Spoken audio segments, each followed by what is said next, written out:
Greetings everyone. Today we will learn to export SQL table data to Microsoft Excel. Right-click on your database, go to Tasks, and click Export Data. SQL Server Import, an export wizard will be launched. Click Next.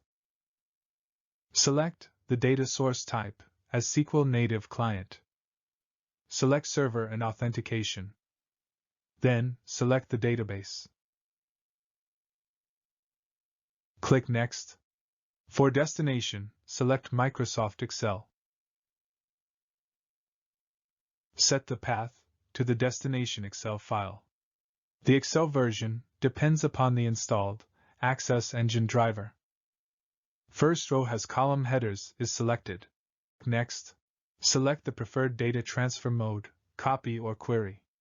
Next, double-check the source and destination.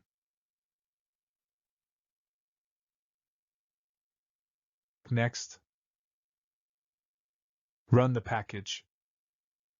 Next, click Finish to perform the export operation. Close the wizard after successful execution. The table data has been exported to the Excel file.